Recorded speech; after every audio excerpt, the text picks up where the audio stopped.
শ্রদ্ধায় স্মরণ কমরেড মুজাফফর হোসেনকে।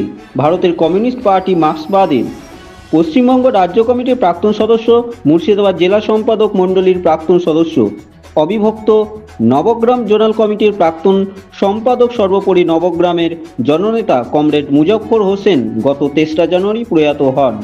প্রয়াত কমরেড মুজাফফর হোসেনকে এদিন নবগ্রামের সুভাষ ভবনে যৌথভাবে শ্রদ্ধায় স্মরণ করল সিপিআইএম, নবগ্রাম, পাঁচগ্রাম ও পলসন্ডা এরিয়া কমিটি।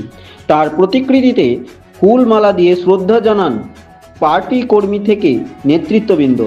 তার জীবনের নানা দিক নিয়ে আলোচনা করেন পার্টির জেলা সম্পাদক জামির মোল্লা, তুষার দে সহ আরও অনেকে। উপস্থিত ছিলেন জ্যোতিরূপ ব্যানার্জি, দিব্যশঙ্কর শুক্ল, সৈয়দ নুরুল হাসান, রজব আলী মল্লিক, ভরত ঘোষ, পন্টন হাঁসদা, আরএসপির সুকুমার দাস, লোকশিল্পী সংঘের মনিরুল ইসলাম, লালবাগ ব্লক ডাউন কংগ্রেসের সভাপতি অর্ণব রায় সহ আরও অনেকে।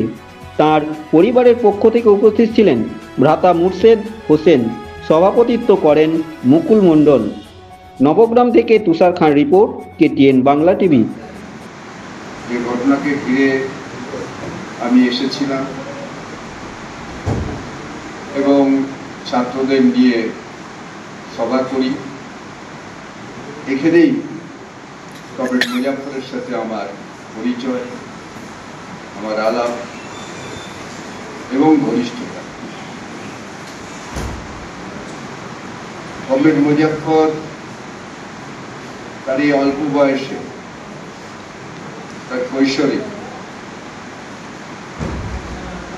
একটা শ্রেণী আন্দোলনের হয়েছিল। কিছু দিক নির্দেশিকা তিনি দিয়েছিলেন। তো তিনি বলতেন যে শিল্পীরা ভোরের পাখি, মানুষের ঘুম ভাঙায়। লোকশিল্পীরা হচ্ছে সমাজের লোকশিক্ষক।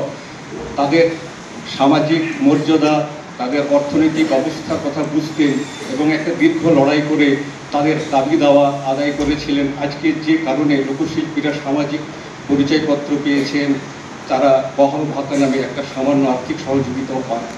এর লড়াই তার দীর্ঘদিনের। তো বেশি কথা বলবো না।